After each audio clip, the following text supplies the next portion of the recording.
Welcome to the Texas Values Report. This is Jonathan Saenz, president of Texas Values. Great to be with you on another glorious week in the great state of Texas. Hope that you're enjoying this April weather. Maybe you're out there having some fun with some baseball, whatever. You're at a garage sale. You're, hopping around the city, whatever you're choosing to do, and you're listening to us. You may be listening at another time on the podcast. Not only does this show run every week on Saturday from noon to 12:30, it's also online. It's on iTunes. It's on SoundCloud. We're online through the website here at The Bridge. All kinds of great ways to connect with us.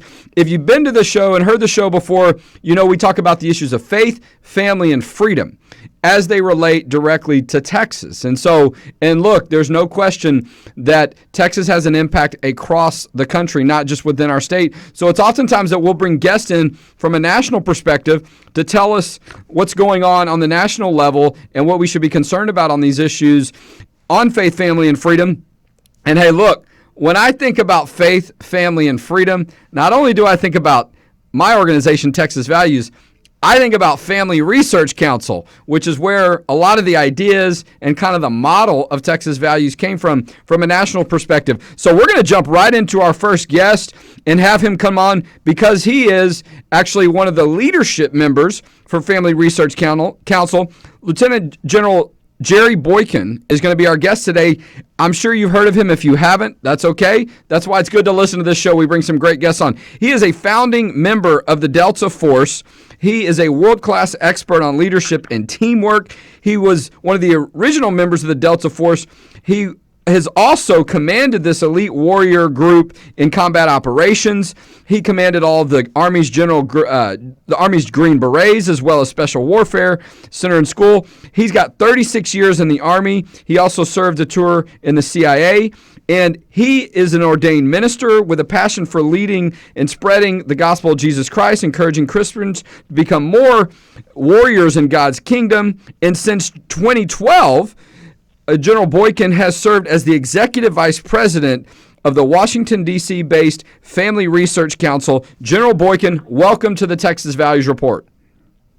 Jonathan, thank you very much. It's great to be with you. Well, we're reunited again, my friend. We saw each other about a week ago or so in San Antonio, a week before the Final Four and national championship game was played, and I was just mesmerized by your talk. For our listeners out there that haven't heard or seen you on Fox News or heard you on the radio show on Tony Perkins's Washington Watch, we know you comment a lot on the policy issues of faith, family, and freedom. Oftentimes it's from the military's perspective, and that's what we're going to focus on today. But you've got a wide expanse of knowledge when it comes to these policy areas.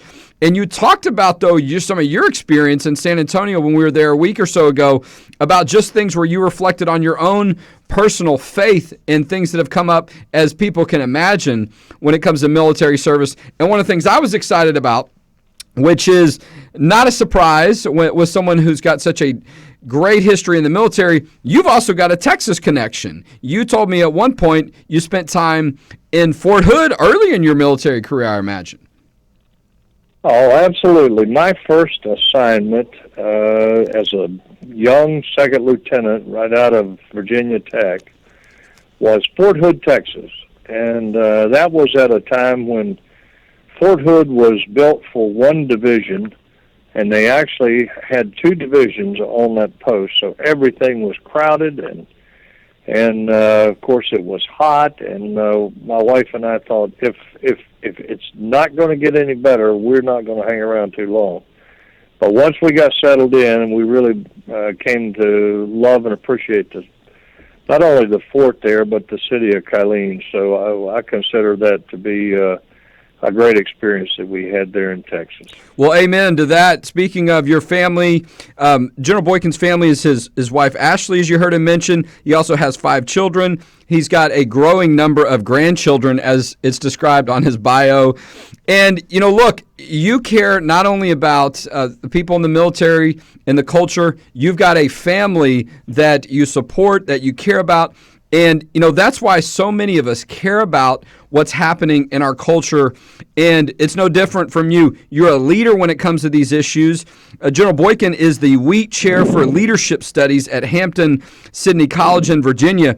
There is a good reason to bring very important information, well-studied information to a lot of these debates. And there are two things we're going to talk about today with General Boykin. I'm sure we may get into a few other things, but the two main stories we're going to cover, first of all, there is a breaking story from someone from the military, an Air Force member, Colonel Leland Bohannon, who was involved in a religious liberty dispute regarding his religious liberty rights. We're going to talk about that. We're also going to talk about what happened last week with Trump reinstating and further giving some detail to his policy regarding the fitness of troops when it comes to people that want to come into the military and are questioning whether or not they want to transition from a man to a woman and the impact that could have on the readiness of our troops. General Boykin, let's first talk about this story because it's largely new, and this is a Todd Starnes story we're referring to, but it's related to, I believe, our friends at First Liberty Institute and Kelly Shackelford that have been involved in this issue, where you have an Air Force colonel who was on the verge of being promoted to a one-star general when he was suspended from his command. And he was punished after he declined to sign a certificate of spouse appreciation for retiring Master Sergeant same-sex spouse. We continue to see people of faith in the military fall victim, if you will, to these attacks on their faith. Tell us a little bit about this issue as you know it. Well, Colonel Leland Bohannon, a distinguished career in the United States Air Force, an aviator and a man that had been into combat and served his country very honorably, was, just as you said, was asked to sign a same-sex marriage appreciation certificate for a same-sex couple, and he decided that it would violate his conscience for him to do that, which would be celebrating the marriage between two men, and he found that objectionable from the perspective of his faith. So he went to a two-star general. Remember, this is 2 ranks higher than him. He went to a two-star general and had the two-star general sign the appreciation for the couple, but that was not good enough for them. So they filed a complaint against Colonel Bohannon. And again, it is not about accepting marriage. It's about celebrating it as far as the LGBT community goes. You know, they could have taken this certificate signed by a two-star, which you would think would have made them much happier than a colonel. But that, not for them. No, they were activists, and they were going to force this man to be punished for not celebrating their same-sex union. And when he was relieved of all his duties, First Liberty out of Texas went to see him and said, "We'll defend you if you want to fight." And when he said, "I want to fight," they then called us, and we got petitions up, and we had letters written, and we went after the commander of his organization as well as the Inspector General of the Air Force for having ultimately supported this ruling. And I've got to tell you, it's a sweet victory that they have now not only overturned the ruling of the Inspector General, but they've completely purged his record of any wrongdoing whatsoever. He's been totally exonerated, and it is exactly what we wanted to see. We're talking with General Jerry Boykin. He's the Executive Vice President of Washington, D.C.-based Family Research Council. Our good friend Tony Perkins that leads that organization. He's a founding member of the Delta Force. Tremendous, almost unmatched military experience in his background. And we're talking about this recent issue of religious liberty and the impact that it had on a colonel in the Air Force. And as a matter of fact, what happened originally in this case is an equal opportunity. A so-called equal opportunity investigator determined that the colonel had discriminated against the gay airman, but then later a decision was made to to reverse this decision, and a director in the military concluded that Colonel Bohannon had the right to exercise his sincerely held religious belief and did not lawfully discriminate in this situation when he declined to sign the certificate of appreciation. I mean, we're talking about a certificate of appreciation. Colonel Bohannon, we're not talking about military issues. This is in the military. You know, people talk a lot about, whether that their personal decisions are not going to impact other people's lives. We knew that wasn't true, a decade or so ago when we started seeing people that support same-sex marriage use these arguments. Colonel Bohannon has flown combat missions in Iraq and Afghanistan. He's a recipient of the Bronze Star, the Defense Meritorious Service Medal, and Air Medal. And here he is about to face, issues and face punishment because of a certificate of appreciation for someone else in the military. Just to give our listeners, General Boykin, an idea of some of the things that we see people that are trying to focus on defending our country now having to deal with. No, you're absolutely right. And what's important to understand is that this got really bad under the Obama administration, and to his credit, I think President Trump, as a commander-in-chief, has made it very clear that he is not going to tolerate this kind of stuff in the military. Now, what has to happen is, and this is a good indicator, the paradigm has to shift. Commanders in the military and all military services have to realize that their first responsibility is to protect the religious liberty of the men and women that serve this country.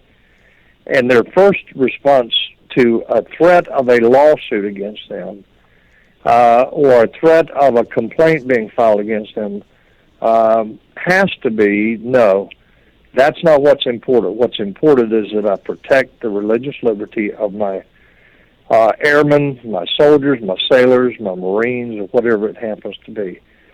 That paradigm is shifting, and that's exactly what we want to see happen. Well, and that leads us to our next story. Thinking about what the military is having to deal with these days, while the focus should be on making sure they're ready to defend our country, to defend our people, you've got this other issue where a story last week where President Trump has reinstated a policy regarding how the issue of so-called transgender issues will be handled in the military when you have people that are biological men that either want to transition, they want to use tax dollars to have a surgery where they alter their body and all of these things. It's raised a lot of concerns and questions. And so we've got more detail to this policy where President Trump has made it clear that he wants to focus on military readiness. We've got a new report and information from Secretary of Defense James Mattis on this issue, where he talks about that the Department of Defense has concluded there are substantial risks associated with allowing the accession and retention of individuals with a history or diagnosis of gender dysphoria and require or have already undertaken a course of treatment to change their gender. And so you've seen now President Trump supporting a policy that updates some of these things. And look, if people are they're trying to sign up, if it's not going to affect people that are already serving in the military and have stability, but people that are trying to now come into the military, there's going to be some standards in place on this issue. What was your reaction and your thoughts when you saw this updated policy statement from President Trump on this issue? Well, I think it took a lot of courage for the president to do an executive order that did bar transgenders from the military. And no, I think it's courageous because what he essentially did is he took on a very vicious entity within our in our society today, and that's the entire LGBT community. And keep in mind that I was in the building at the Family Research Council where an LGBT activist came in and shot our building manager. So for people to even suggest that I don't know what I'm talking about, I beg to differ with you. But he made a very bold decision when he barred them. The military today is just like it was the day it was created. It has one mission, and that is to win the nation's wars. And every decision made by the president and every decision made by the Congress about the military should be made after they've asked a simple question. How does this contribute to the readiness of our military and their ability to win wars? And if you can't make a case that a decision you're making contributes to the readiness, then you should not make that decision. Nobody has ever made a case as to how integrating transgenders into the military actually contributes to readiness. But I can make a case for how it detracts from readiness. And it detracts from readiness for a number of reasons, not the least of which is if you're going through surgery or you're going through hormone therapy, there's a period of time where you're not going to be able to deploy. If you can't deploy, you can't help win the nation's wars. The other thing is that even Johns Hopkins University has made very clear that gender dysphoria is a psychological disease. We don't take people, never have taken people that were in high-risk categories for suicide or major medical problems and that type of thing. And people that have undergone the transgender process, either the gender reassignment surgery and the hormone therapy or one or the other, the latest data that I've seen, they're about 19 times higher risk of suicide than someone who has not been through that. And I would just tell you, you cannot make a case that that's going to enhance military readiness in any way. Well, and look, I mean, you can't ignore that, right? People can't ignore the fact. I mean, even the LGBT groups, the transgender activists themselves, they try to publicize this information more about how high the suicide attempt rates are compared to the general population on average, if you will. So, it's not as if that information's not out there, that you and I are making this up. This is coming from their side, if you will. That information is public and out there, how high the suicide rate is. This new policy by President Trump will apply to the Army, Navy, Air Force, Marines, Coast Guard, and so on. And so I think we're going to see a lot more on this. But look, this is what leadership looks like from the top. We'll see how it works its way through as it gets implemented, and if we see any court activity. But it's meeting the problem and the issue right where it is and not ignoring it. Before we close out, and we're talking with General Boykin, who's the Executive Vice President of Family Research Council. General Boykin, you touched on it for just a minute. I'd like to close out the segment in a more of a personal way, if you don't mind. Tell us a little bit more about what happened with that situation where you had an active shooter come into Family Research Council's offices intending to murder, to take the lives of as many people as possible, and you found yourself there. And it really also gave you a good idea of why the Lord had you there. Even though you felt confident about it, that point, it just made it very 100% clear. Tell our listeners a little bit about that in our last few minutes. Yeah, it was the 15th of August, 2012. I'd only been here about 3 weeks, and I heard shots in the lobby.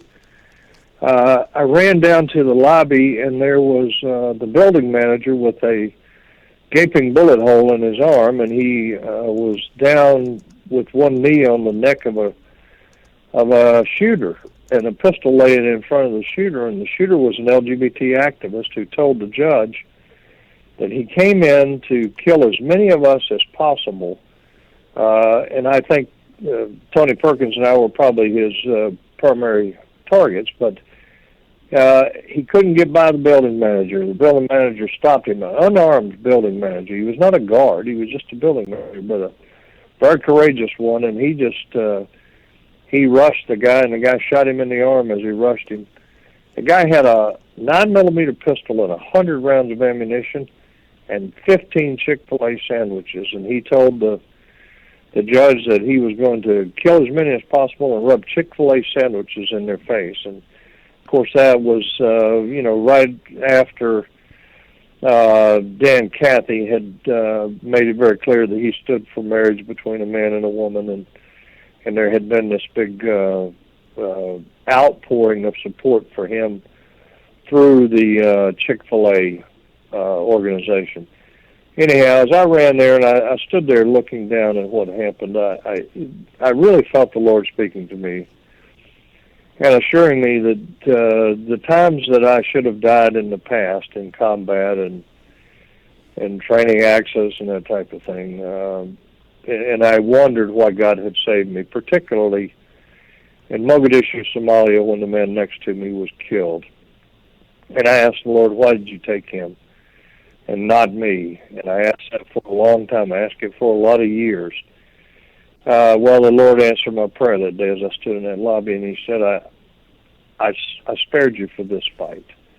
And this is the fight for the culture. This is the fight for the future of your grandchildren. And I knew I was where I was supposed to be, and I'm still here. Well, we're glad you're here. You think a lot of people they're not aware of that issue and story. I mean, I know it's been covered a lot. Y'all talked a lot about it at Family Research Council, but I think, a lot of people weren't aware that happened. I mean, and just you think about how much worse it could have been. And so I really enjoyed hearing it a week and a half ago in San Antonio. You talk a little bit more about that and your connection with it and how it brought things so full circle.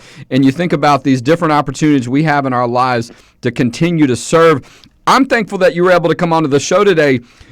Lieutenant General Jerry Boykin has been our guest today. He's an American hero. He's a policy expert. And even though he's from North Carolina, he is welcome in Texas anytime, General Boykin. We would love to have you back, love to have you in studio, and love to have you back in Texas. And we thank you for being our guest today on the Texas Values Report. Well, thank you very much. I look forward to seeing you. Yes, sir, we do. And, look, General Boykin, the Executive Vice President, Family Research Council, but tremendous people there too. Tony Perkins, that whole group. The association we continue to have with this group is tremendous, and we just say God bless you, General Boykin, in your travel wherever you are, and keep you safe out there. And we'll look forward to seeing you again soon. Okay, thank you. Well, good stuff. Wow.